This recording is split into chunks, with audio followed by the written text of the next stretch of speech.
कैलासवासी गोपाळ यशवंत गोरे जना तुम्ही आम्ही आणि घरातली मंडळी सगळे प्रेमाने काका म्हणायचे।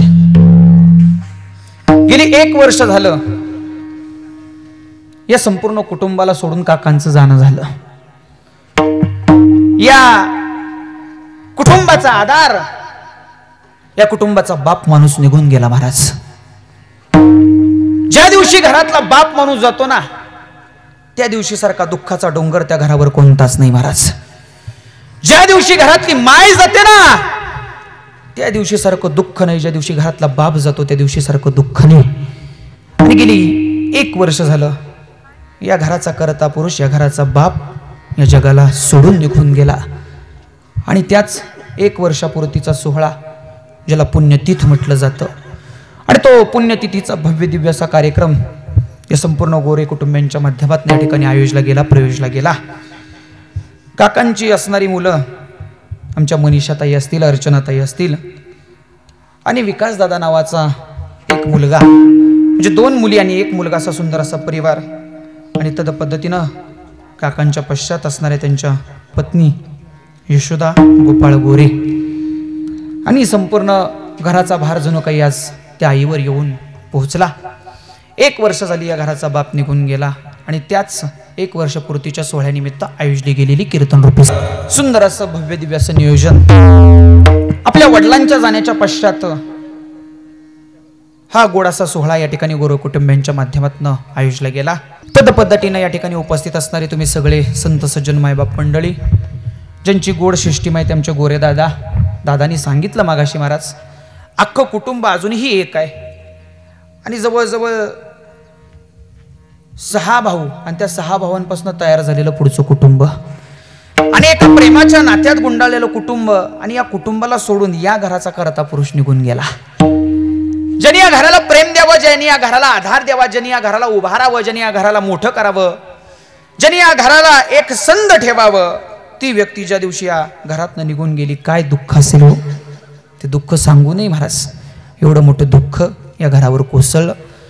पण आज संपूर्ण हे गोरे कुटुंब एकत्रित राहून एका जीवानं एका दिलानं काम करतात, खऱ्या अर्थानं हीच त्यांना श्रद्धांजली। या ठिकाणी मृदुंगाचे साथ करणारे आमचे दोन्ही दादा, श्रेयश दादा ना आणि यांचं नाव ओमकार दादा आणि श्रेयश दादा, मृदुंगाची सुंदर असे साथ करणारे आमचे श्रेयश दादा असतील आणि तबल्याची गोड असे साथ करणारे आमचे ओमकार दादा, दोघांनाही धन्यवाद। काय सांगावं, वय इतका या पोरांची हो, वय इतका तबला वाजवायची मृदुंग वाजवायची नाही तो, मग कशाची वय? भगवान परमात्म्याचा परमार्थ हा तरुणपणातच करावा। इथं कीर्तन करणारा कसं आहे ना, तरुण का म्हातार आहे? बोलत चला की इथं कीर्तन करणारा तरुण आहे महाराज।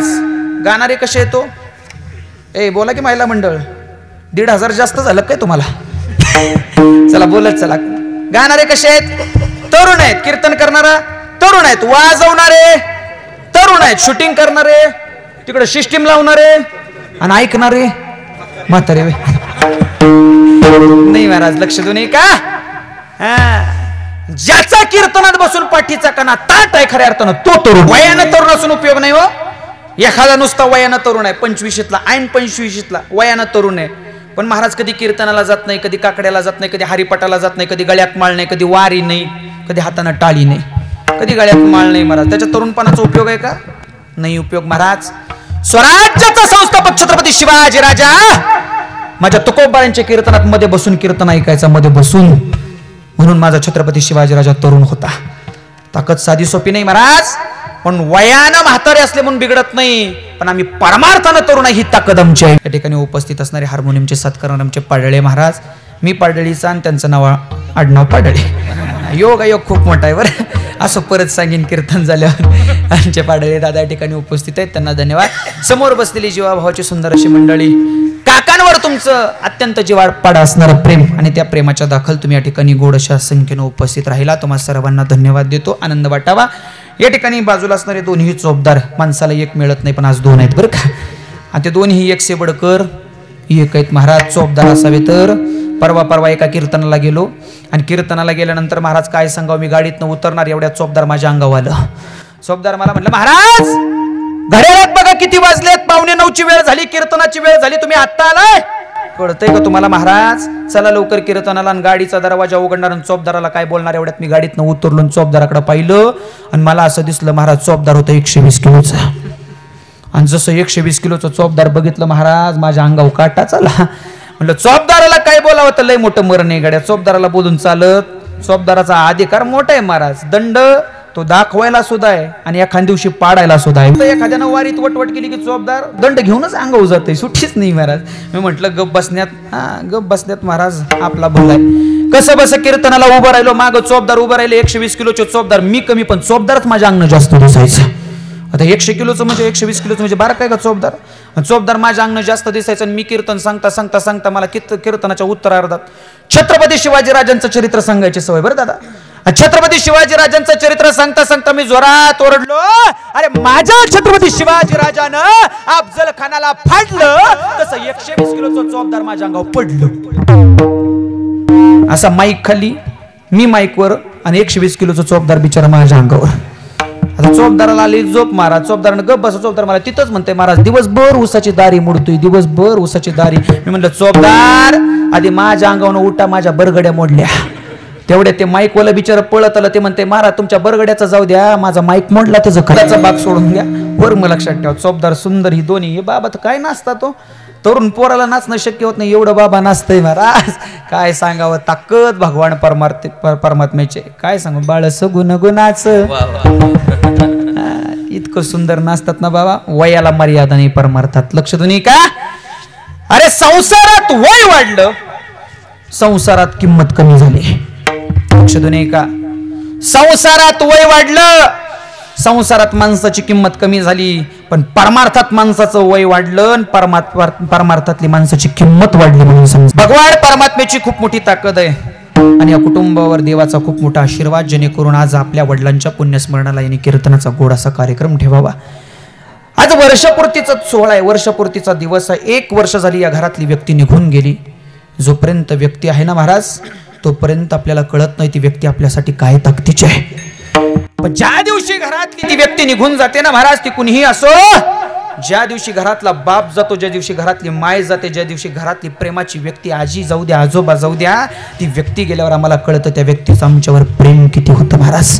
ती व्यक्ती नसण्याची ताकद ती व्यक्ती जोपर्यंत आहे तोपर्यंत कदाचित आम्हाला जाणवत नाही रे. पण ज्या दिवशी घरातनं ती व्यक्ती जाऊ द्या आम्हाला कळतं त्या व्यक्ती आमच्यासाठी किती महत्वाची होते.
मरणाची सरे उत्तमाची उरे कीर्ती मागे. माणसाची कीर्ती असावी की महाराज तुम्ही मेला ना तरी माणसाने तुमचं नाव चांगलं म्हणून काढलं पाहिजे.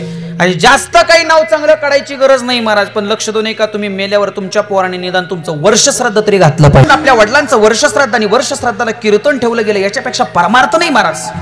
खऱ्या अर्थानं मोठी श्रद्धांजली बाबांना काकांना प्राप्त झाली. लक्ष देऊ नये का? या महाराष्ट्राच्या मातीत अशी पिढी जन्माला आली ज्या पिढीला आज आपल्या बापाचं वर्षश्राद्ध कधी आहे माहित नाही हो. ते पुढे जाऊन का या महाराष्ट्राच्या मातीत अशी पिढी जन्माला आली की ज्या पिढीला आपला बाप आपली आई जिवंत आहे का हे सुद्धा माहित नाही.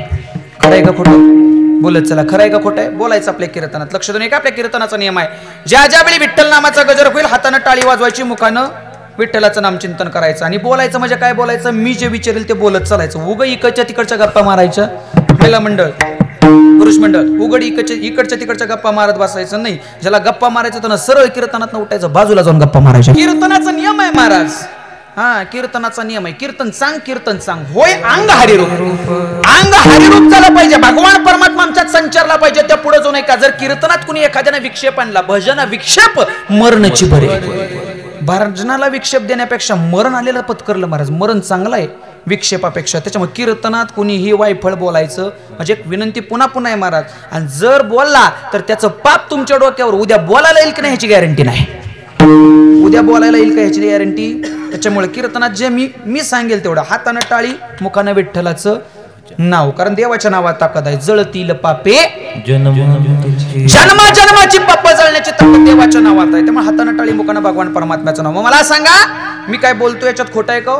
आज महाराष्ट्राच्या मातीची परिस्थिती एवढी वाईट झाली की आपल्या बापाचं वर्ष श्राद्ध नव्हे, अरे आपले आई बाप जिवंत आहेत का हे सुद्धा पोरांना माहित नाही हो. ज्या आई बापानं तळहातावरच्या फोडाप्रमाणे जपावं, ज्या आई बापानं मोठं करावं, ज्या आई बापानं शाळेत घालावं, अरे ज्या आई बापानं शिक्षण द्यावं, ज्या आई बापानं नोकरीला लावावं, एक दिवस तेच पोरग बाहेर जाऊन लग्न करून येतं. वयाच्या 23व्या वर्षी 23 वर्ष ज्या आई बापानं सांभाळलं, 23 दिवसात आई बापाला घराच्या बाहेर काढून टाकते. किती वाईट अवस्था, खूप मोठी शोकांतिका आहे महाराज. खऱ्या अर्थानं आज या महाराष्ट्राच्या मातीला खऱ्या अर्थानं संतांच्या विचाराची गरज आहे. जोपर्यंत ते विचार आमच्यात रुजत नाहीत तोपर्यंत आम्हाला देव कळणार नाही, आम्हाला आई बाप कळणार नाहीत. काय परिस्थिती झाली हो. परवा असंच एका ठिकाणी कीर्तनाला गेलो. प्रसंग विनोदाचा आहे पण लक्ष देऊ नये का, वर्म लक्षात घ्या. असंच एका ठिकाणी कीर्तनाला गेल्यानंतर झालं असं महाराज, ज्या ठिकाणी माझं कीर्तन होतं भला मोठा मंडप होता, पाहुणेरावळे गोळा झालेले होते. एका कोपऱ्यात ज्यांचं 10वा आहे 10व्याचं कीर्तन आणि ज्यांचं 10वा आहे त्यांचा असा फोटो ठेवला होता. आणि 10व्याचं कीर्तन होतं. आता आपल्यात कीर्तनाची पद्धत नाही 10व्याची, आहे का पद्धत नाही मला. पण पुण्यात वगैरे तुम्ही गेला तर मला तिथं 10व्याला कीर्तन असतात, 3ऱ्याला प्रवचन असतात, म्हणजे अगदी पारमार्थिक लोक तिथली. पण आपली अजिबात नाही महाराज. आम्ही वर्षश्राद्धाला ठेवत नाहीत. वर्षश्राद्धाला देवाचं नाव घेत नाहीत महाराज. अलीकडे तर पद्धत पडली, वर्षश्राद्धाला सुद्धा 11लाच पुंडलिक वर्धा करतात. 12 पर्यंत वाटच बघत नाहीत महाराज माणसं. इतकी मोठी शोकांतिका आहे. लक्ष देऊ नये का. मग त्या ठिकाणी 10व्याचं कीर्तन होतं. 10व्याच्या कीर्तनाला पोचलो आणि पोचल्यानंतर असं झालं महाराज, त्या ठिकाणी असे काका पोटोसमोर पूजा करत बसलेले. काका ब्राह्मण काका बरं. आणि पोटोसमोर पूजा करताना मी काकांच्या जाऊन काकांना विचारलं, काका ज्यांचा आज 10वा आहे म्हणलं त्यांची मुलं कुठं आहेत? काका म्हटले महाराज काय झालं म्हणे, जे काय विचारायचं ते मला विचारा. त्यांची मुलं आली नाहीत. म्हणलं त्यांची मुलं कुठं असतात? म्हणे त्यांची मुलं अमेरिकेला असतात. आणि अमेरिकेत असणाऱ्या पोराने आम्हाला सांगितलं आमच्या वडिलांचा 10वा कार्य अगदी वर्षश्राद्ध सुद्धा व्यवस्थित घाला, आम्ही काही येऊ शकणार, लागेल एवढे पैसे पाठवतो. म्हणजे खेळ कशाचा झाला हा? पैशाचा महाराज. पैशाचा खेळ झाला. आणि सांगितलं बाबा जेवढे लागेल तेवढे पैसे घ्या, दाम करी जेवढे लागेल तेवढे पैसे घ्या, पण आम्ही मात्र येऊ शकत नाही महाराज. आणि अशा तऱ्हेनं झालं असं की ज्या ठिकाणी 10वा होता तिथे गेलो, काकांना विचारलं. काका म्हणले मुलं अमेरिकेला आहेत, आले नाहीत. त्यांनी सांगितलं सगळं उक्ताना, मंडपाला उक्ता बोलवा, शिष्टीमाला उक्ता बोलवा, अगदी कलाकार मंडळी उक्त बोलवा, वाजवणारी उक्ती बोलवा, कीर्तनकार सुद्धा उक्ता बोलवा, जर नाही मिळाला तर कावळा सुद्धा उक्ता आणा. आता कावळा सुद्धा काही ठिकाणी उक्ता द्यायची पद्धत आहे बरं का. काहींनी कावळे पाळून ठेवलेत फक्त शिवण्यासाठी. म्हणले कावळा सुद्धा सगळं काही उक्ता आणा, पण आम्हाला येता येणार काय त्या बापानं करावं. तळ हातावरच्या फोडाप्रमाणे सांभाळून स्वतः काबाड कष्ट करून स्वतःच्या रक्ताचं पाणी करून त्या पोराला अमेरिकेला पाठवलं. ना अमेरिकेतनं पोरग म्हणतं मी बापाच्या 10व्याला येऊ शकत नाही. बाप मेला तरी काका म्हणले पोरग आलं नाही हो. खूप मोठी शोकांती काय म्हणलं काकांना. आता मी थोडासा विनोदी स्वभावाचा प्रसंग बदलाव म्हणून मी काकांना सहज प्रश्न केला. म्हणलं काका, अहो काका, त्यांच्या मुलांनी जसं तुम्हाला सांगितलं तसा सगळा 10वा तुम्ही उक्ता कराल, कीर्तनकार उक्ता बोलवाल, मंडपाला उक्ता बोलवाल, शिष्टीमाला उक्ता बोलवाल, लागलाच तर कावळा सुद्धा उक्ता आणाल, पण माझ्या एका प्रश्नाचं उत्तर द्या. 10व्याच्या विधीला किंवा 10व्याच्या दिवसाला पोरांचं मुंडन म्हणजे टक्कल केलं जातं, ते टक्कल कुणाचं कराल? चुकीचं आहे का बरोबर आहे? टक्कल कुणाचं कराल? काका माझ्याकडे बघितलं, काका हसले हो. आणि काका मला म्हणले महाराज हाच प्रश्न मी त्यांना विचारला की सगळं उक्ता आणतो पण टक्कल कुणाचं करू? मग म्हणलं त्यांच्या मुलांनी काय उत्तर दिलं? मी हाच प्रश्न मला विचारला, सगळं काही उक्तानू पण टक्कल कोणाचं करू? त्यांच्या मुलांनी मला उत्तर दिलं, ज्याचं कीर्तन आहे त्याचं करा. कीर्तन आहे त्याचं म्हणजे हा मग असं महाराज असं काका म्हणलं. महाराज गाडीला स्टार्टर मारला आणि गाडी चालू केली. काका महाग न धावत आलं. महाराज आपले 10 ठरलेले 20 घ्या. म्हणलं तुझे 10 पण नको. तुकोबरा भंगाच्या माध्यमात सांगतात. काय सांगतात? तो क्षणोक्षणा हाची करावा विचार तरावया पार भवसिंधू. या संसार रूपी सागरात तरुण जाण्यासाठी, पार जाण्यासाठी आयुष्यात येणाऱ्या प्रत्येक क्षणाचा माणसाला विचार करावा लागतो. कारण गेलेलं क्षण माणसाच्या आयुष्यात पुन्हा नाही. माणूस आयुष्यभर धावतो पण धावता धावता त्याला कळत नाही कुठं थांबावं. आणि ज्यावेळी माणसाला कळत नाही कुठं थांबावं त्यावेळी त्याला एकच जण थांबवतो, त्याचं नाव आहे मृत्यू. माणसाला मृत्यूशिवाय या जगाच्या पाठीवर माणसाला कुणी थांबवणार नाही. तो कोबारे म्हणतात, तो क्षण यायच्या अगोदर सावध हो. तो मृत्यूचा क्षण तुझ्या ज्या दिवशी आयुष्यात येईल ना, तेव्हा तुला काही करता येणार नाही. सगळं काही कमवलेलं तुला इथंच सोडावं लागेल आणि एकटं जसा आलाय तसा एकटंच तुला जावं लागेल. कितीही पैसा कमवला, पैसा सोबत येत नाही. तो कोबारा सांगता, क्षणोक्षणा हाची करावा विचार तरावया पार भवसिंधू. आयुष्यात येणाऱ्या प्रत्येक क्षणाचा विचार करा. तरावया पार भवसिंधू. हा संसार रूपी सागर आहे, सागर. आणि याच्यात माणसाला असं वाटतंय की इथं मला कुणीच थांबवू शकत नाही, पण तुला थांबवणारा तो वर बसलाय. ज्यावेळी तुमचा आमचा जन्म झाला, जन्म कसा झाला? हृदयाचे कान करून ऐका. भगवान परमात्म्याने तुमची आमची निर्मिती केली. महाराज भावार्थ रामायणात प्रभू रामचंद्र सांगतात आमचा जन्म कसा आहे. रामचंद्र ज्यावेळी वसिष्ठांना सांगत होते की माणसाचा देह कसा आहे, माणसाचा जन्म कसा आहे, प्रभू रामचंद्र वर्णन करतात. आणि तेच वर्णन नाथबाबा आपल्या भावार्थ रामायणातून सांगतात. काय वर्णन आहे लक्ष देऊन ऐका. ज्यावेळी भगवान परमात्म्याने सृष्टीची निर्मिती केली, सृष्टीची निर्मिती केल्यानंतर देवाने सगळे पशु पक्षी प्राणी निर्माण केले. पण माझ्या भगवान परमात्म्याला मोठं कोडं पडलं की एवढी सृष्टी मी निर्माण केली, पण या सृष्टीत मलाच ओळखणारं कुणी? झाडं देवाला ओळखत नाहीत, फुलं देवाला ओळखत नाहीत, गाय देवाला ओळखत नाही, बैल देवाला ओळखत नाही, कुत्रा देवाला ओळखत नाही. सारे प्राणी निर्माण करून झाले, पण इथं मलाच ओळखणारं कुणी नसेल तर या सृष्टीचा उपयोग आहे का उपयोग? देवाची अवस्था कशी झाली माहितीये का? आई बापानं मुलाला जन्म द्यावा आणि त्याच मुलानं मोठं झाल्यावर आई बापाला विचारावं तुम्ही माझ्यासाठी काय केलं? कोण तुम्ही माझ्यासाठी काय केलं? हा प्रश्न जसा मुलानं आई बापाला विचारावा तशी देवाची अवस्था झाली. सृष्टी मी निर्माण केली पण याच्यात मलाच ओळखणारं कोणी नाही. मग काय करावं देवानं? माझ्या भगवान परमात्म्यानं विचार केला आणि माझ्या भगवान परमात्म्याच्या सुंदर कलाकृतीतून निर्माण झालेला हा देह म्हणजे तो मनुष्याचा आहे. हा देह निर्माण केला देवानं. ज्याला 2 डोळे दिले, 2 हात दिले, 2 पाय दिले, 2 कान दिले, 1 तोंड दिलं. आणि सगळ्यात महत्वाची भगवान परमात्म्याला ओळखण्याची बुद्धी भगवान परमात्म्याने याच देहात घडली टाकली आणि माणसाचा उभा असणारा देह निर्माण केला.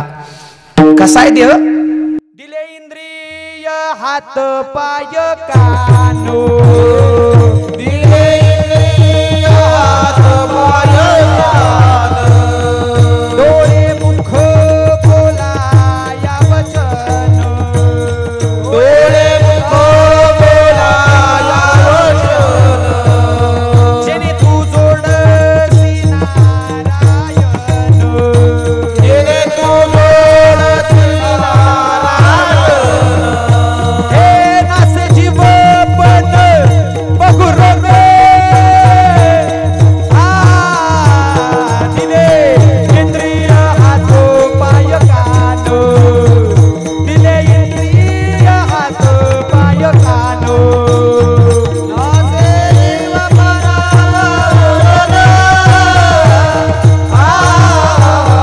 दिले इंद्रिय हात पाय कान, दिले इंद्रिय हात पाय कान,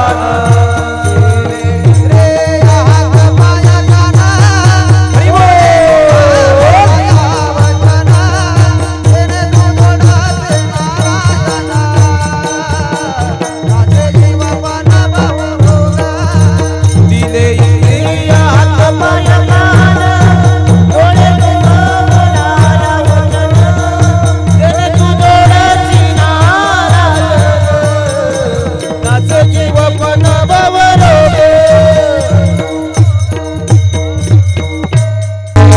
दिले इंद्रिय हात पाय कान डोळे मुख बोलाया वचन, जेणे तू जोडसी नारायण, नासे जीवपन भूरोग.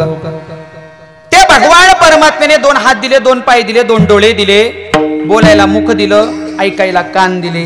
सुंदर असा देह त्या देवाने निर्माण केला. केला की नाही? देह एकदाच आहे महाराज. आणि कीर्तनात बी 2 तास बसून बोलायला देह नाही महाराज. देवी दिला देह भजनाला दिलाय देह. सुंदर असा देह दिलाय. पुन्हा पुन्हा नाही महाराज, एकदाच आहे. पावलो हा देह कागटाळीने आहे ना घडे उपाय घडू आले. जसा आंधळ्याच्या हातात कावळा सापडावं. कोणाच्या हातात? आंधळ्याच्या. आणि आंधळ्याच्या हातात जसा कावळा सापडावं तसा माणसाच्या हातात देह आहे महाराज. 84 लक्ष योनीचा फेरा. एक योनी आहे का? एक योनी 84 लक्ष. आणि आयुष्य किती वर्षाचं? 100 वर्षाचं फक्त. हा फक्त 100 वर्षांचं आयुष्य माणसाला. पण माणसाला कळत नाही कसं जगावं, कसं वागावं, कसं राहावं. एक दिवस देह पडणार आहे. देवाने निर्मिती केली, सुंदर असा देह घडवला. आणि मग देव तिथं थांबला का नाही महाराज? त्या भगवान परमात्म्यानं स्वतःच्या 3 गोष्टी काढल्या. स्वतःच्या. पुढे का तुम्हाला वाटतं देवाने हात दिलेत, पाय दिलेत, डोळे दिलेत, कान दिलेत, बस एवढंच देवाने दिलंय? त्याच्या पुढे जो नाही का? त्या भगवान परमात्म्यानं स्वतःच्या 3 गोष्टी काढल्या. 3. आणि तुम्हाला मला दिल्या. कोणत्या दिल्या माहितीये का? लक्ष देऊ नये का? जेव्हा आईच्या उदरात होता, आईच्या उदरात, तेव्हा तुम्ही पाहू शकत नव्हता, तुम्ही ऐकू शकत नव्हता, तुम्ही बोलू शकत नव्हता. त्या भगवान परमात्म्याला तुमची दया आली. जेव्हा आईच्या उदरात होता आणि आईच्या उदरात असताना देवाकडे याचना केली. देवा, हे देवा, यातनं मला बाहेर काढ रे देवा. एक वेळ करी या दुःखा वेगळे. देवा फक्त यातनं बाहेर काढ मला. काय कर मला यातनं?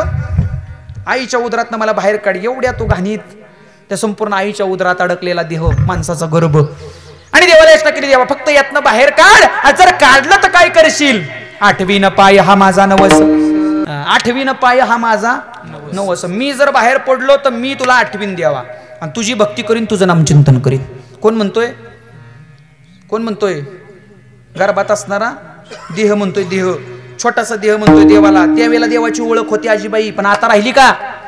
त्यावेळेला गर्भाला ओळख होती का? तेव्हा माया नव्हती, मोह नव्हता, प्रपंच नव्हता, संसार नव्हता. एकटाच होता तो. आईच्या उदरात एकटाच राहायचा. आणि मग त्यानं विचार केला. देवा एकदा मोकळं कर रे. एकदा मोकळं केलं, आयुष्यभर मी तुझं नाव घेईन. मग देवाला विचारायला. देवांना सुद्धा दया आली हो त्या गर्भाची. मग देवानं सांगितलं, तू माझं नाव घेशील? हो म्हणे, नक्की नक्की नाव घेईन. मग माझ्या भगवान परमात्म्यानं त्याला बाहेर काढता काढता स्वतःच्या 3 गोष्टी काढल्या आणि त्याला दिल्या. कोणत्या दिल्या माहिती का? लक्ष देऊ नये का?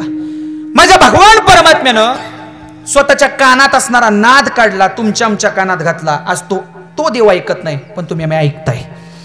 माझ्या भगवान परमात्म्यानं जन्माला घातल्या क्षणी त्याच्या मुखातला बोळ खुंटवला, तुमच्या आमच्या मुखात घातला. आज तो देव बोलत नाही, पण तुम्ही आम्ही बोलताय. आणि त्या भगवान परमात्म्यानं दिलेली सर्वात महत्वाची गोष्ट, स्वतःच्या डोळ्यातला प्रकाश सुद्धा काढला, तुमच्या आमच्या डोळ्यात घातला. आज तो देव पाहत नाही, पण तुम्ही मी पाहताय. ही माझ्या देवाची कृपा आहे. काय देवाला दिलं पाहिजे तुम्हाला? काय देवानं वेगळं द्यायची गरज आहे? काय देवाकडून मागताय? पैसे मागताय, सोनं मागताय? काय गरज आहे त्याची? त्या देवानं तुम्हाला 2 वर्षापूर्वी एवढी सुंदर गोष्ट दिली ना, या जगाच्या पाठीवरती तुम्हाला कुणीच दिली नसेल. काय दिलंय देवानं? 2 वर्षापूर्वी कोरोना नावाचा रोग आला. 5 लाखाच्या वर भारतातली माणसं मेली. 2-3 वर्षापूर्वी 5 लाखाच्या वर या भारतातली माणसं मेली. पण त्या भगवान परमात्म्यानं तुमचा आमचा नंबर मरणाऱ्यांच्या यादीत नाही, तर जिवंत राहणाऱ्यांच्या यादीत लावला. ही देवाची ताकद. सुंदर असा देह दिलाय. आणि मग तो देह जेव्हा बाहेर आला आणि मग देवाने विचारला, रे आईच्या उदरात होता तेव्हा म्हणला होतास की आता देवा तुझं नाव घेईन, देवा तुझं नाव घेईन. मग घे ना माझं नाव, घे ना माझं नाव. तेव्हा ते लहान बालक रडायला लागलं आणि देवाला विचारायला लागलं, कवा कवा कवा. मी असं म्हणलोच म्हणून लहान पोरग बघा ज्याला मला लक्ष्मी ओरडतं, क्वा क्वा क्वा. कशासाठी? ते देवाला म्हणत असतं कवा. मी म्हणलोच नाही. मग जन्माला आल्याक्षणी जिथं देवाला तुम्ही फसवलं महाराज, आयुष्यभर तुमची फसवणूकच झाल्याशिवाय राहणार नाही. आता थोडंसं आयुष्य राहिलंय महाराज. माणसाला आयुष्य अल्प आयुष्य मानव देव, अल्प मानव देव, अल्प आयुष्य मानव देव, अल्प आयुष्य मानव देव. शत गणिते अर्ध रात्र खायो, शत गणिते अर्ध रात्र खायो, शत गणिते अर्ध रात्र खायो, शत गणिते अर्ध रात्र खायो. मध्ये मानव पेडा रोग क्षयो, मध्ये मानव पेडा रोग क्षयो, मध्ये मानव पेडा रोग क्षयो.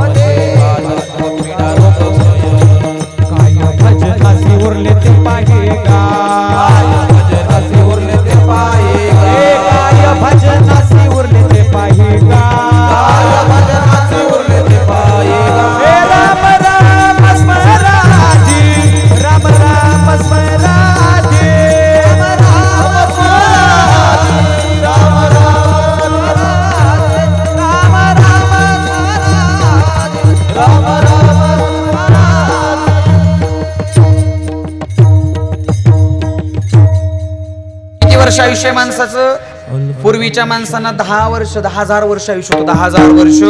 त्रेतायुगातली माणसं 10,000 वर्ष जगायची. द्वापार युगात 1-0 कड झाला आणि त्याचे 1000 झाले. आता कलियुगात काय झालं? कलियुगात 1-0 कमी झालं आणि किती झाले? 100 झाले. थोड्या काळानंतर त्यातला 1-0 कमी नाही होणं म्हणजे झालं. महाराज, अल्पायुष्य मानव देह, अल्पायुष्य मानव देह. माणसाला आयुष्य अल्प आहे. किती? शतगणिले ते अर्ध रात्र खाय, शतगणिले ते अर्ध रात्र. मग 100 रात्रीत गेला ना, 12 तास झोपतो माणूस. झोपतो का नाही?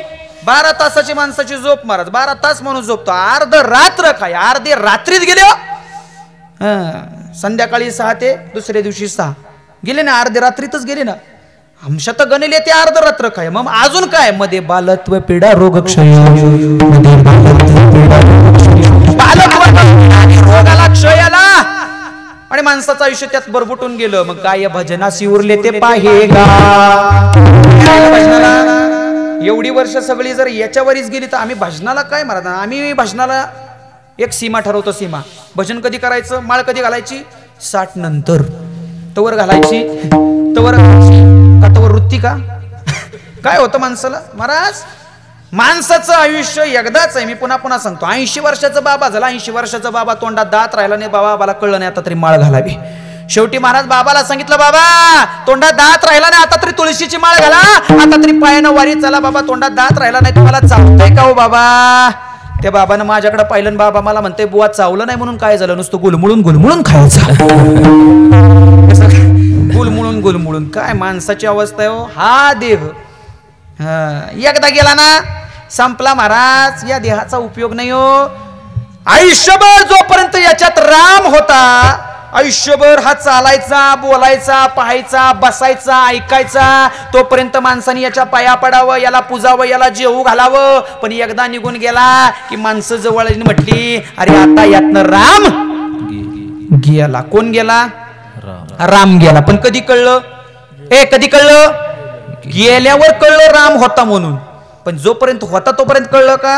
आणि जोपर्यंत होता तोपर्यंत कळलं असतं तर माणसाचं आयुष्य सुखी झाल्याशिवाय राहिलं नसतं. क्षणोक्षण हा चेक करा, याच्यासाठीच विचार करायचा आहे. आयुष्यात येणारा प्रत्येक क्षण महत्वाचा आहे. त्याचा विचार करा, विचार करा, विचार करा. का करा? अभंगाचं पहिलं चरण.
सांगतायत तुकोबाराय क्षणोक्षणा हाची करावा विचार तरावया पार भव सिंधू नाशिवंत देह जाणार सगळं आयुष्य खातो काळ सावधान लक्ष देणे का तुकोबाराय काय सांगतायत आयुष्यात येणारा प्रत्येक क्षण महत्वाचा आहे गेले लक्षण माणसाच्या आयुष्यात पुन्हा नाही ऐका ऐका एकदा लहानपणातलं आयुष्य गेलं पुन्हा ते लहानपणाचं आयुष्य आहे का कालचा दिवस आज पुन्हा आहे का परवाचा दिवस पुन्हा आहे का बरं त्याच्या पुढे जाऊन सांगतो आत्ता गेलेला 1 तास पुन्हा आहे का बरं गेलेला 1 सेकंद पुन्हा आहे का नाही महाराज मी कीर्तनाला सुरुवात केली तो क्षण पुन्हा आहे का मी पुन्हा करणार आहे का चालू नाही करणार मला आता 12 वाजले तो क्षण पुन्हा आयुष्यात नाही महाराज म्हणून तुकोबाराय सांगतात क्षणोक्षणा हाची करावा विचार तरावया पार भव सिंधू या संसार रूपी सागरात पार जाण्यासाठी जेवढा विचार करता येईल तेवढा करा आणि तो विचार संसारासाठी नसून तो विचार भगवान परमात्म्याच्या भक्तीसाठी करा देव कळाला पाहिजे देव आठवला पाहिजे देव आळवला पाहिजे महाराज तो देव सुंदर आहे त्या भगवान परमात्म्याची भक्ती करा तुकोबाराय सांगतात आयुष्यात येणाऱ्या प्रत्येक क्षणाचा विचार त्याच्यासाठी करा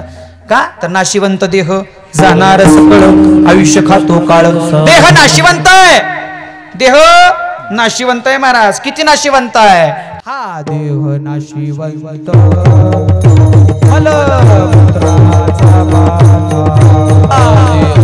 देह नाशिवंत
नाशिवंत मलमूत्राचा बांधावरी चर्म घातले रे कृमी कीटकाचा सांगा रव रव दुर्गंधी रे मंगळतेचा बांधा स्मरे त्या हरिहरा शरण जाई गोविंदा भजन विक्षेप मरणची बरे मरण आलेलं चांगलं आहे भजनाच्या विक्षेपापेक्षा बोलत चलू नका जरा 5 मिनिटं 15 मिनिटं फक्त कडकडा 15 मिनिटं लक्ष देऊन का भगवान परमात्म्याची खूप मोठी कृपा आहे नाशिवंत देह जाणार सकळ आयुष्य खातो काळ सावधान आयुष्यात येणार प्रत्येक क्षण महत्वाचा आहे गेलेलं आयुष्य मी पुन्हा सांगतोय पुन्हा नाही पुन्हा नाही पुन्हा नाही आयुष्य नाही रे पुन्हा किती प्रयत्न करा आयुष्य पुन्हा नाही उड़ जाएगा एक दिन पंची रहेगा पिंजरा खाली उड़ जाएगा एक दिन पंची रहेगा पिंजरा खाली तू लाख हिफाजत कर ले तू लाख करे रखवाली तू लाख हिफाजत कर ले तू लाख करे रखवाली उड़ जाएगा एक दिन पंची रहेगा पिंजरा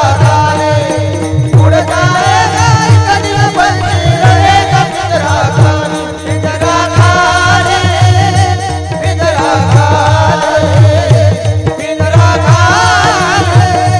पिंजरा खाली पिंजरा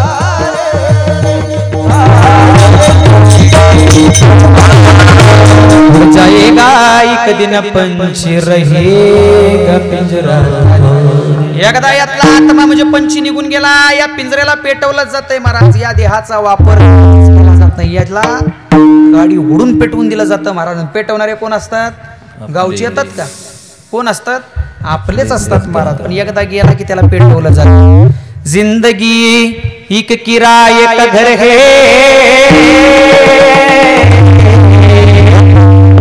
एक न एक दिन बदलना पड़ेगा मौत जब तुझको आवाज देगी घर से बाहर निकलना पड़ेगा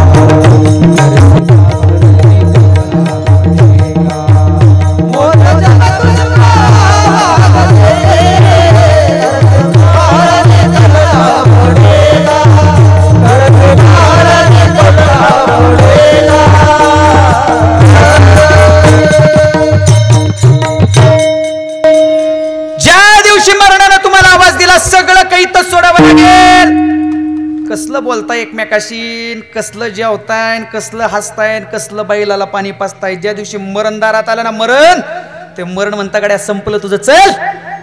पण एक जणांना मरणाला हुलकवणी देण्याचा प्रयत्न केला. काळ त्याच्या दारात आला, यमाला यम. आणि यमराज म्हणले बाबा संपलं तुझं आयुष्य, चल गड्या संपलं तुझं आयुष्य चल.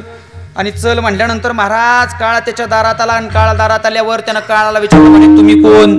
म्हणे मी यम आहे, तुझा काळ आहे. मी चल चल तुला यावं लागेल माझ्यासोबत, संपलं तुझं आयुष्य.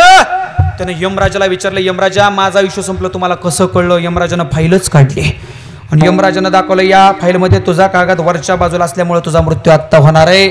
म्हणे किती मिनिटं राहिलेत? म्हणे 5 मिनिटं राहिलेत, 5 मरणाला तुझ्या, चल लवकर. आणि असं म्हणल्यानंतर महाराज बोल नका, असं म्हणल्यानंतर 5 मिनिटं राहिलेत म्हणल्यानंतर महाराज यानं विचार केला, विचार. आणि ते यमाला म्हणतोय आता 5 राहिलेली, आता किती राहिलेत? म्हणे यम म्हणे 4च राहिलेत. यमराजाला यमानं सांगितलं बाबा 5 मिनिटं राहिलेत मरणाला तुझ्या, चल लवकर. आणि असं म्हणल्यानंतर त्यानं विचार केला, विचार केल्यानंतर ते यमाला म्हणते, यमराजा पहिल्यांदाच तुम्ही माझ्या घरी आलाय, थोडंसं माझ्या हातचं दूध पिऊन गेला असतं तर बरं झालं असतं. आता काय मला तुमच्या सोबत यायचे, पुन्हा इथं येणं जाणं आहे का?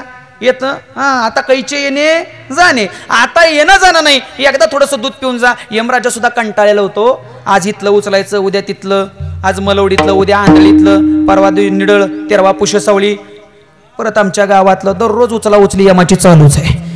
मग मोठा प्रश्न पडला यमराजाला. म्हणे आता थोडंसं दूध पिऊन जाऊ. गड्या म्हणला आराम करून जाऊ. यमराजा गेला त्याच्या घरात. यमराजा घरात गेल्यानंतर बोल नका, ते बिचारा आत गेलं. आणि आत गेल्यानंतर यानं दूध तापवलं, दुधात साखर टाकली, त्याच्यात मसाला टाकला. आणि मसाला टाकता टाकता त्यानं यमाच्या दुधात गुंगीची पावडर मिक्स केली. कशाची पावडर?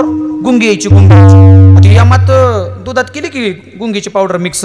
ते दूध तापवलं मस्तपैकी, ग्लासमध्ये ओतलं, थंड केलं. आणि तो ग्लास घेऊन ते यमाच्या पुढे गेलं. यमराजानं आपला ग्लास घेतला, पहिला एक गोट घेतला. आणि जसा गोट घेतला महाराज, यमराजा त्याला म्हणते, गड्या स्वर्गातल्या अमृताला चव नाही एवढी चव तुझ्या दुधाला आहे.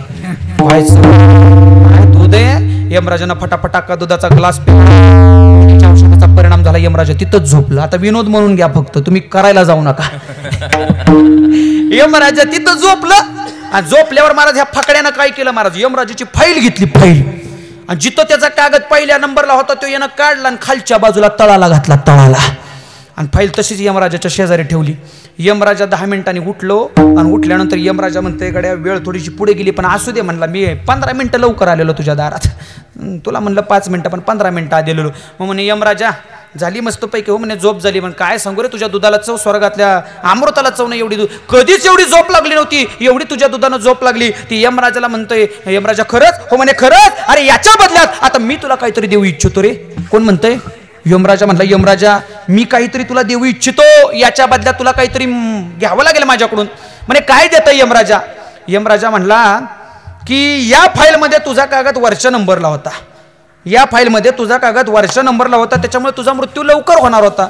मग म्हणे यमराजा आता काय करताय? म्हणे आता मी फाईल वरच्या बाजूनं नाही खालच्या बाजूनं चालू करणार. फाईल कुठनं चालू करणार आहे? ह्यानं काय केलेलं? ह्यानं काय केलेलं? वरचा काढला स्वतःचा खाली घातला. मग खालून पहिला कोण चुकला का? मृत्यू. मृत्यू कोणाचा चुकत नाही महाराज. मृत्यू शाश्वत आहे, जन्म शाश्वत आहे. जन्माला आला, भगवान परमात्म्याने डायरी तयार केली, डायरी तुमच्या अंगावर फेकली. पण या डायरीतली 2 पानं देवानं स्वतःच्या जवळ ठेवली, पहिलं पान आणि शेवटचं पान. बाकी अख्खी डायरी तुमच्या हातात दिली. काय लिहायचे ते लिह रे, तुला काय लिहायचे ते लिह. चांगलं केलं तर चांगलं होईल, वाईट केलं तर वाईट होईल. लिहिणं तुमच्या अंगावर फाईल टाकली. देवानं 2 पानं काढून घेतली. कोणती? पहिलं आणि शेवटचं. पहिलं पान म्हणजे जन्म आणि शेवटचं पान म्हणजे तुमचा मृत्यू. ते लिहिणं फक्त देवाच्या हातात आहे. म्हणून चांगलं जगा, चांगलं वागा. नाशिवंत देह जाणार, सकळ आयुष्य खातो काळ सावधान. माणसानं जगताना असं जगावं, असं जगावं. तुम्ही मेला ना, निकिदान 25 वर्ष तरी माणसाने तुमचं नाव काढावं. तुम्ही मेल्यावर पारावर बसलेली माणसं ज्या दिवशी एखादा मेल्यावर असं म्हणतील, अरे जाणारा चांगला होता, अजून 5 वर्ष जगला असता तर चाललं असतं, अजून 5 वर्ष जगला असतं तर चाललं असतं. अशी ज्यावेळी पारावली माणसं म्हणतील 100% समजावा आपला जन्म सार्थकी लागला. पण ज्या दिवशी एखादा मेला आणि पारावर बसलेला 80 वर्षाचा जर म्हातारा म्हणलं ना, अरे जाणारा एवढा वाईट होता, 5 वर्ष आधी मेला असता तर बरं झालं असतं, समजा आपण कुटाणाच करून गेलोय महाराज. परमार्थ असा नाही, परमार्थ सुंदर करायचा. भगवान परमात्म्याची भक्ती करायची. आणि देवाची भक्ती करण्यासाठी देवाचं नाव घ्यावं लागेल ना.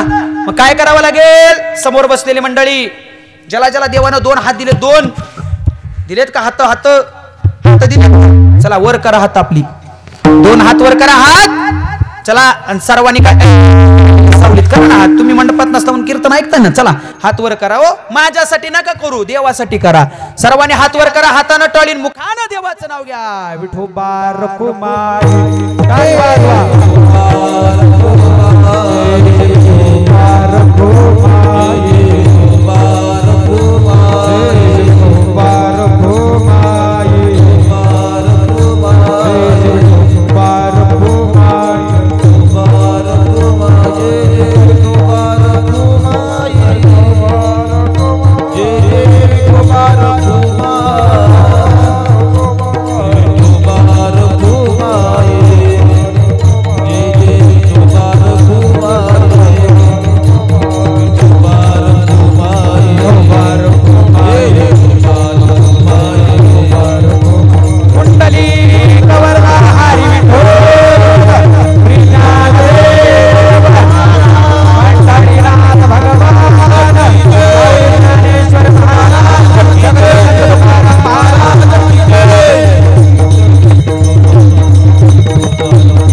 आयुष्य खातो काळ सावधान देह जाणारे म्हणून काय करायला लावलं तुम्हाला हात वर करून हातानं टाळी किती जणांनी वाजवली सगळ्यांनी वाजवली किती जणांनी देवाचं नाव घेतलं सगळ्यांनी घेतलं मला एका प्रश्नाचं उत्तर द्या तुम्हाला हात करायला वर करायला मी लावले मग खाली करायला कुणी सांगितले तुम्ही लय हुशार महाराज बुवा सांगतो ते कधीच तुम्ही ऐकत नाही महाराज पण त्याच्यासाठी ऐकलं पाहिजे महाराज ऐकलं पाहिजे खऱ्या अर्थानं भगवान परमात्म्याची भक्ती कळली पाहिजे तुकोबाराय म्हणतात संत समागमी धरावी आवडी करावी तातडी परमार्थाची तातडी परमार्थाची आवड निर्माण करावी लागेल माणसाचा देह पडला की पुन्हा माणसाचा देह नाही मग संतांच्या संगतीत जावं लागेल संत समागमी धरावी आवडी करावी तातडी माणसं म्हणतील आत्ता संत कुठे आहेत संत आता आहेत का संत ज्ञानोबारांनी समाधी घेतली तुकोबारे सदैव वैकुंठ गमन केलं तुकोबारांनी नाथबाबांनी समाधी घेतली नामदेव महाराजांनी समाधी घेतली संत कुठे आहेत आता मग आता जर संतांची प्राप्ती व्हायची असेल तर आम्हाला काय करावं लागेल आमच्यासारख्या बुवांच्या नादाला लागून जमल का नाही जमणार महाराज बुवा म्हणजे संत हंस श्वेतो बक श्वेतो को भेदो यो बका हंस यो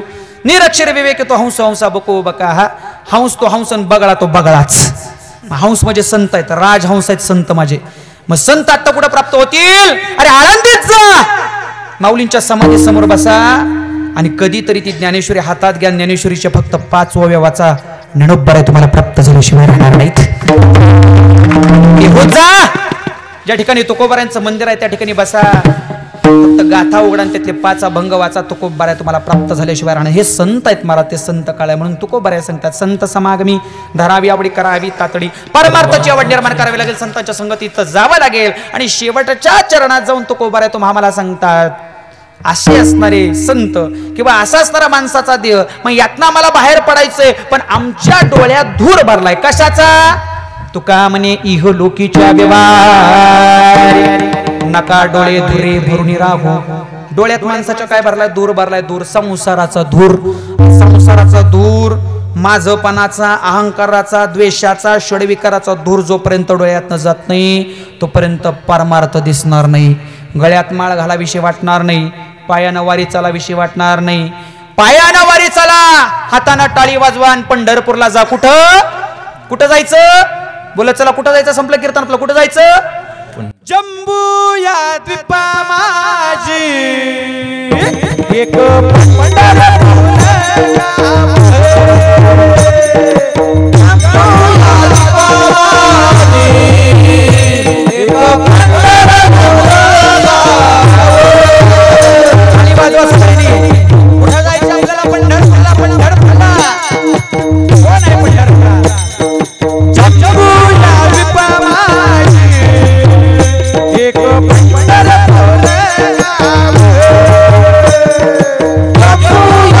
Baba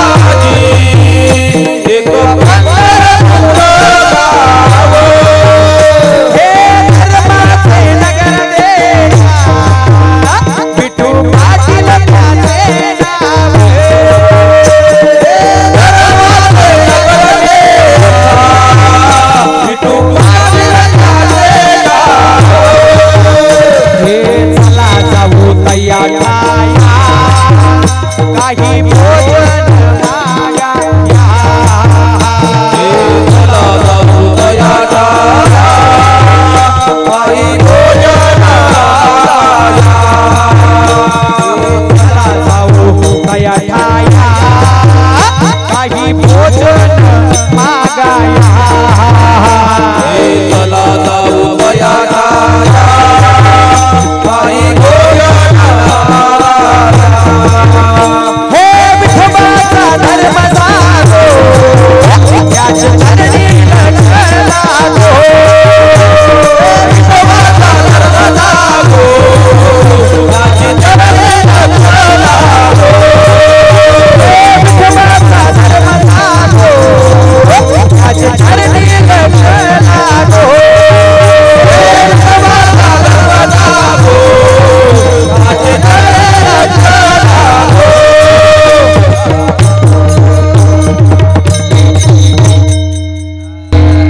कुठं जायचे कुठं जम्बो या दीपामागे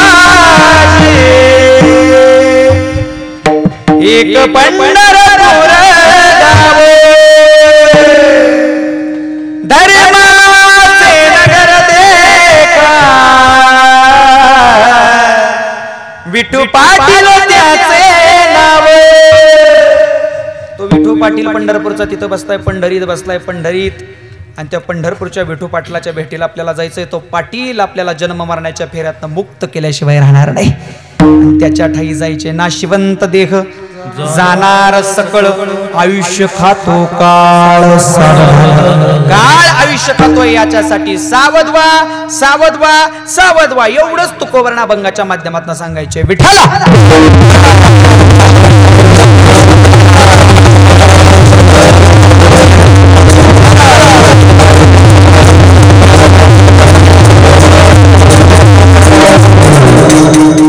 लक्ष देणे का कीर्तनाचा भावार्थ संपला कीर्तनाच्या माध्यमातून तुकोबार एकच सांगतायत काय सांगतायत देह कसा आहे आता पटपट उत्तर द्या तुम्ही कळलं ना कीर्तन तुम्हाला देह कसा आहे नाशिवंत क्या बात आहे देह कसा आहे नाशिवंत याच्यासाठी आम्हाला काय करायचंय काय करायचंय काय जेवायचे विचार करायचाय विचार कशाचा करायचाय देवाच्या नावाचा परमार्थाचा गळ्यात माळ असावी विचार करा पायानं वारी विचार करा हातानं टाळी विचार करा भगवान परमात्म्याचे पंढरपूर विचार करा तुकोबाऱ्या सांगतात विचार विचार विचार आणि मग हे करण्यासाठी डोळ्यातला धूर कशाचा कशाचा धूर कळलं ना कीर्तन तुम्हाला कशाचा धूर संसाराचा धूर काय करायचा आहे बाजूला करायचा बरं याच्यासाठी कुणाच्या संगतीत जावं संतांच्या संत समागमी धरावी 2च मिनिटात अक्का अभंगाचा भावार्थ कळला संपलं कीर्तन आपलं लक्षध्वनी करू द्यायचे कान करा कीर्तनाचं निमित्त हे वर्ष श्राद्धाचं आहे ज्याला पुण्यस्मरण म्हटलं जातं 1 वर्ष झालं या घरातला बाप निघून दिला बाप काय ताकदीचा आहे कवी सांगून जातो बाप काय ताकदीचा आहे बाप स्वाभिमानी बाना बाप कणखरकना त्याच्या हृदयात सुद्धा लाजाळूची संवेदना त्याची पहाडाची छाती त्याच हृदय विशाल त्याच्या घामाच्या थेंबाना हिऱ्या मोत्याचा बाप घरातला बाप काय ताकदीचा आहे लक्ष देणे का बाप कोणाप्रमाणे बाप तलवार ढाल बाप पेटती मशाल बाप जागतो घर झोपत खुशाल बाप शेवटच्या चरणात कवी सांगतोय बाप काय ताकदीचा आहे महाराज ज्याचे ज्याचे बाप जिवंत आहेत ना त्या प्रत्येकानं आपला बाप डोळ्यासमोर आणा आणि ज्याचा बाप गेलाय त्यानं आपला बाप चित्तात साठवा लक्ष दोन्ही का कवी काय सांगतोय बाप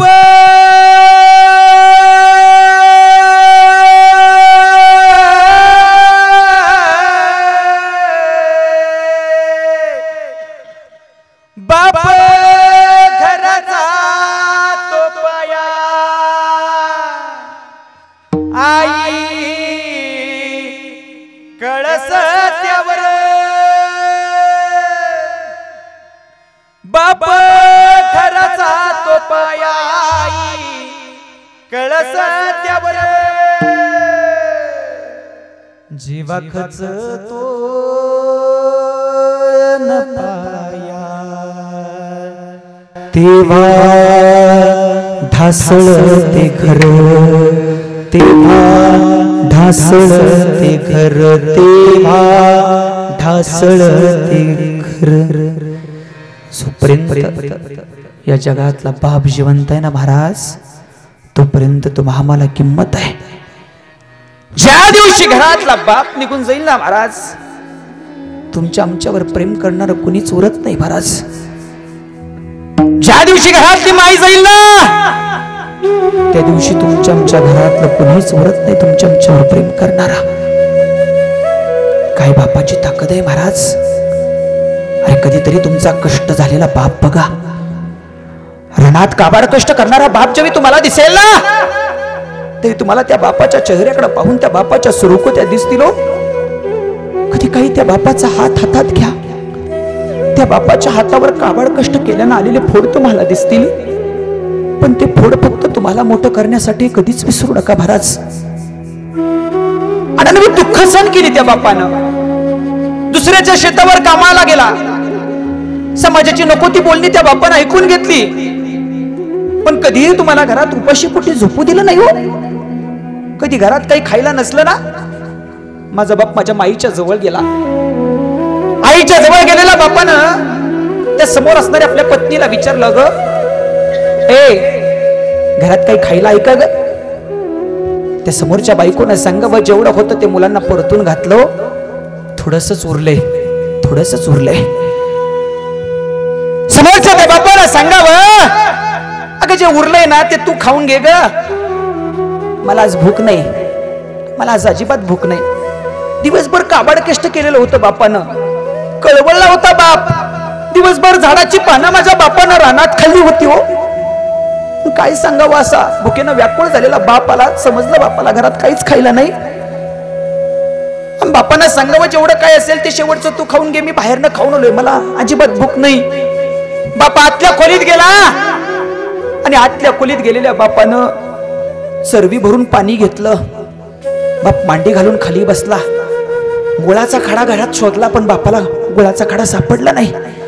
बाप मांडी घालून खाली बसला आणि त्या चरवीवर पाणी माझ्या बापानं तोंडाला लावलं. ढसा ढसा ढसा ढसा चरवीवर पाणी बापानं पिलं आणि कोपऱ्यात असणारा टॉवेल आपल्या कमरेभोवती करकचून बापानं बांधला का तर भूक लागू नये म्हणून. आणि उपाशी पोटी झोपी गेला. त्याचं नाव बाप होतं महाराज. नाही सापडणार या जगाच्या पाठीवर बाप पुन्हा. ज्या दिवशी तुमचा बाप निघाला संपलं महाराज. प्रेम संपलं. ज्या दिवशी घरातली माय गेली प्रेम संपलं. या जगाच्या पाठीवर निस्वार्थी प्रेम करणारी दोनच व्यक्ती. एक तुमचा बाप आणि दुसरी तुमची आई महाराज. जाऊ दे एकदा आई बाप मग तुम्हाला कळेल आई बापाची किंमत काय. बापासारखं दैवत या जगाच्या पाठीवर नाही महाराज. अरे आई घराचा कळस आहे तर बाप घराचा पाया आहे. पण ज्या दिवशी पाया खचेल ज्या दिवशी बाप निघून जाईल अख्खं घर ढासळल्याशिवाय राहत नाही महाराज. महिला मंडळ एक सुंदर प्रश्न विचारतो लक्ष देऊन का. तुमचं माहेर कुठपर्यंत कुठपर्यंत. जोपर्यंत माहेरातली तुमची आई माहेरातला तुमचा बाप जिवंत आहे तोपर्यंतच.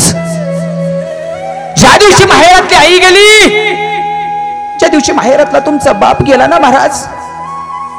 लेक ज्यावेळी आई बाप असताना माहेरला जायची पिशवी गच्च भरून यायची लेकीची.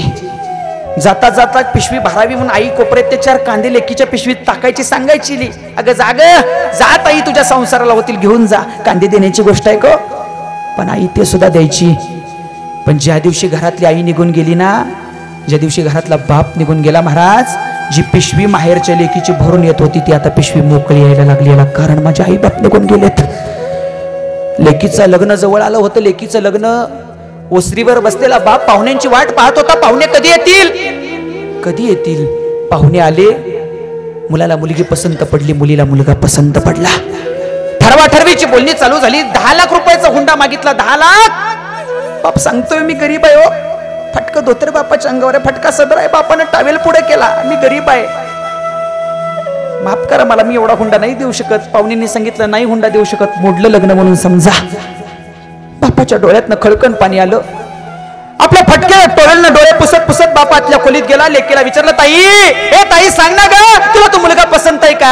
ताईने सांगितलं, बाबा मला मुलगा पसंत आहे, पण 10 लाख रुपयाच्या हुंड्याची मागणी झाली. कुठून देणार हो, कुठून देणार? तो बाप म्हणतोय त्या ताईला, अगं जर तुला तो मुलगा पसंत असेल ना, तुझ्या सुखासाठी एक वेळ हा बाप स्वतः घाण राहील, पण त्याच पोराशी तुझं लग्न लावून दिलेला बाप म्हणावा महाराज.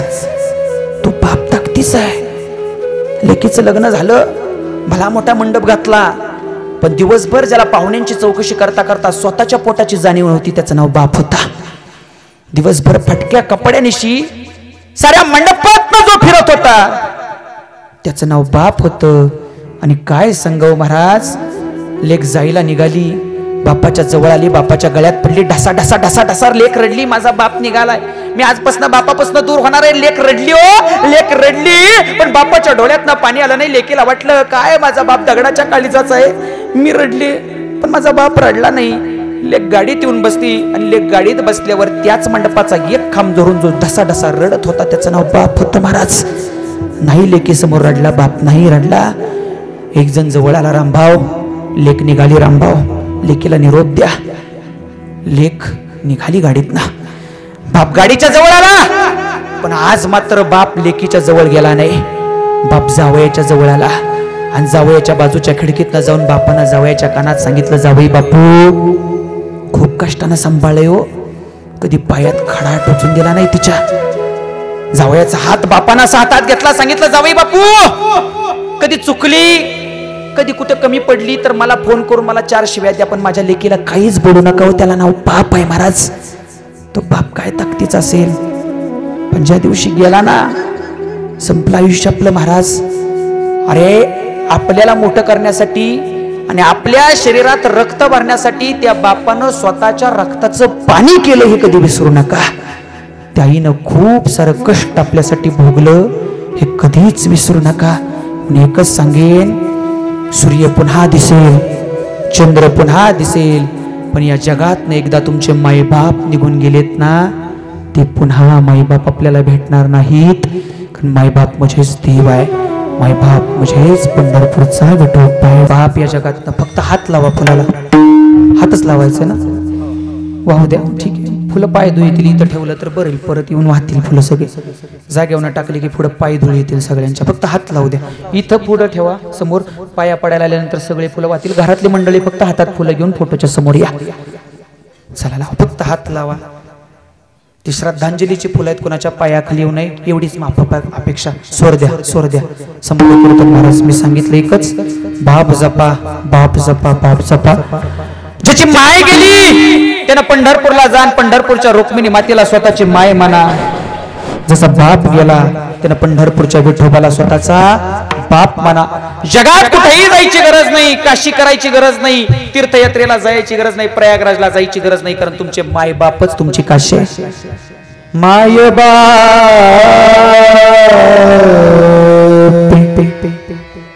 नको वाजवायला, केवळ काशी माय बाप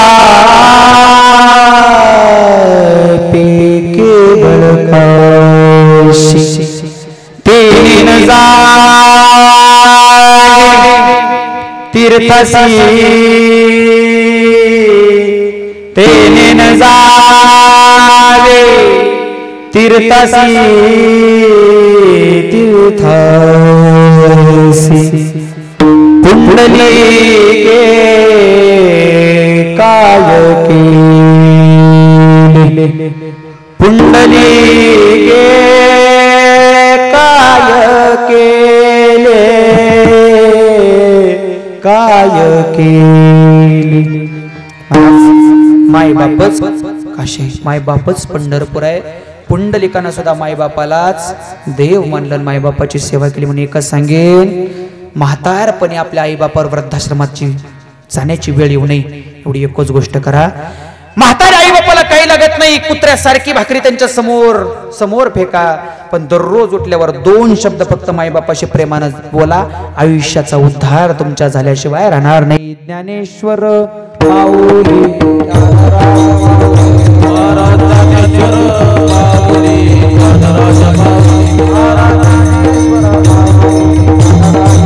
महाराज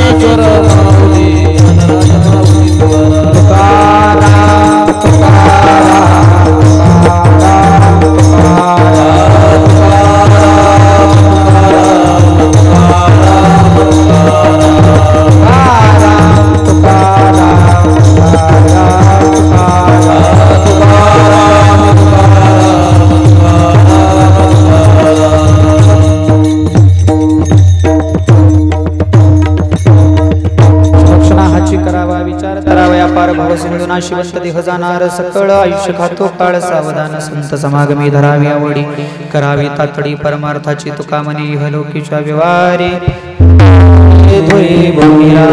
नाशिवंत देह जाणार सकळ आयुष्य खातो काळ सावधान देह जाणार आहे देह पडणार आहे भगवान परमात्म्याची भक्ती आई बापांची सेवा करा आयुष्यात काहीच कमी पडणार नाही संपली आपली कीर्तन रूपी सेवा झालेली कीर्तन रूपी सेवा पांडुरंग परमात्म्याच्या आई वडिलांच्या कुलदैवत ज्योतिबा राजाच्या माझे गुरुवारी हरिभक्तीपरायण अरुण महाराज अडसूळ गुरुवारी हरिभक्तीपरायण आजादजी महाराज गुजर महाराजांच्या चरणी समर्पित करतो त्यांच्या माध्यमातून इथे येण्याचा योगाला आमचे सस्ते दादा असतील आमच्या राहुल दादा दोघांनाही धन्यवाद देतो या ठिकाणी उपस्थित असणारे संपूर्ण गोरे कुटुंबीय ज्यांच्या माध्यमातून हा गुढाचा सोहळा आज आपल्या वडिलांच्या पुण्यस्मरणानिमित्त आयुष्याला गेला त्यांना धन्यवाद या ठिकाणी उपस्थित असणारे सगळे टाळकडी मंडळी गायनाचार्य मंडळी हार्मोनियम ज्यांनी वाजवले ते आमचे दादा असतील मृदुंगाचार्य असतील तबलावादक आमचे दादा विनेकरी बाबा दोन्ही चौकदार ज्यांची गोड सिस्टीम लागली त्यांचे गोरे दादा क्या बात एकदा सिस्टीमसाठी डोरात टाळी वाजते जिथं जिथं मी असावं तिथं तिथं तुम्ही दिसावं असं सुंदर सिस्टीम महाराज सिस्टीम असली की कीर्तनकार चांगला बरं कोणाला बी आणून उभं करा पण हे चांगलं असलं ना संपला विषय हे आणण्यासाठी हे लावण्यासाठी खूप मोठं कष्ट आहे महाराज सिस्टीम आपल्याला सहज वाजतं सिस्टीम एक बॉक्स त्याचा 1 लाख रुपयाचा आहे महाराज साधी सोपी गोष्ट नाही एक माईक 60,000चा आहे ताकद आहे महाराज ही सिस्टीमची साधी सोपी सिस्टीम भगवान परमात्म्याची खूप मोठी ताकद मी दादांना सांगितलं की असं वरातीला लावतो डॉल्बी वरातीला लग्नात नेत्याच्या भाषणाला नेत्याच्या कुणीही लावतं पण महाराज खऱ्या अर्थानं ही भक्ती आहे जिथं कीर्तनाला तुमची सिस्टीम लागते ना तुम्ही 100% पांडुरंग परमात्म्याची भक्तीच करताय म्हणून समजा पांडुरंग परमात्म्याचा आशीर्वाद तुमच्यावर उदंड राहू एवढी एकच विनंती आमच्या दादा या ठिकाणी गोड शूटिंग केलं तर दादांना पाहिले की मला आपल्या शिरीष दादांची आठवण आली बरोबर आहे का चुकी सुंदर असं व्यक्तिमत्व आमच्या दादांनी गोड शूटिंग केलं त्यांना धन्यवाद इकडे असणारे आमचे संपूर्ण गोरे कुटुंबी आमचे काका असतील सगळ्यांना धन्यवाद देतो पुनश्च एक वार झालेली कीर्तनरूपी सेवा पांडुरंग परमात्म्याच्या चरणी जय विठ्ठल होईल फुलाचा अभंग होईल फुलांना सगळ्यांनी हात लावलाय इथं घरातली मंडळी फुलं वाहतील फुलाचा अभंग पुंडलिक वरदाचा गजर आरती होईल कीर्तनाचा शेवट होईल विठ्ठल जय जय जय जय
छाया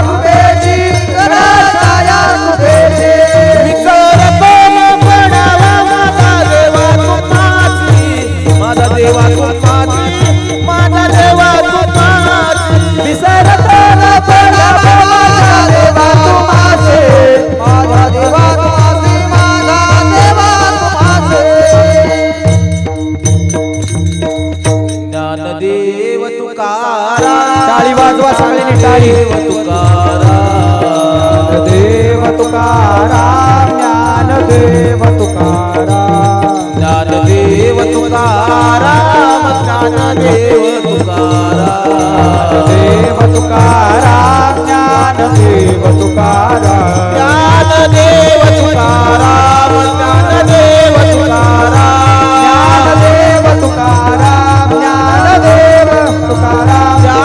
ज्ञानदेव तुकाराम ज्ञानदेव तुकाराम ज्ञानदेव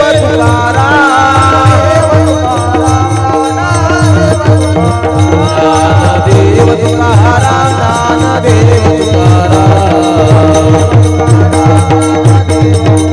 ज्ञानदेव तुकाराम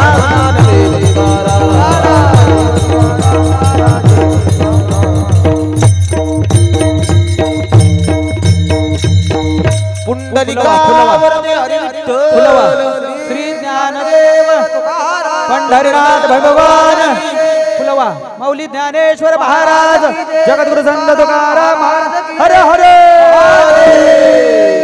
आरती आरती घ्या तुका कैवल्य तेजा सेवा साधू संत मनु वेधला माझा आरती ज्ञान राजा जगी हित ज्ञानाची कोणी अवतार पांडुरंग नाव ठेवीर ज्ञानी आरती ज्ञान राजा महाकैवल्य तेजा सेवती साधू संत मनु वेधला माझा प्रगट हुय बोले विश्व राम जनार्दन चरणी मस्तक ठेविले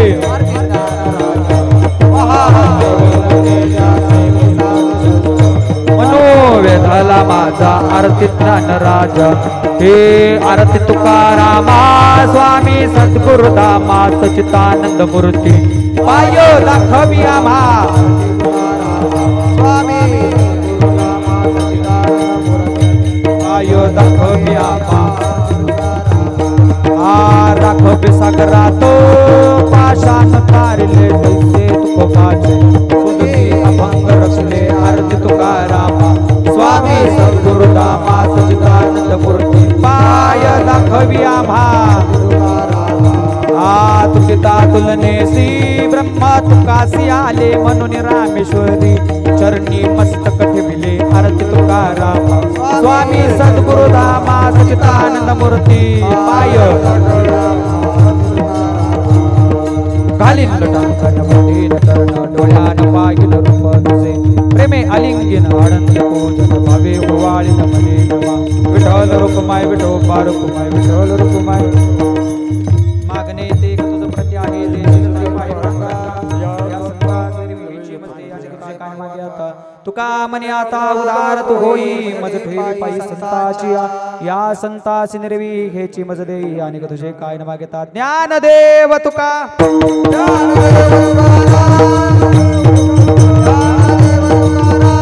तुकाराम तुकाराम तुकाराम तुकाराम पुंडली वरदान श्री ज्ञानदेव तुकाराम पंढरीनाथ भगवान की जय माऊली ज्ञानेश्वर महाराज की जय जगद्गुरु तुकाराम महाराज की जय छत्रपती शिवाजी महाराज की जय।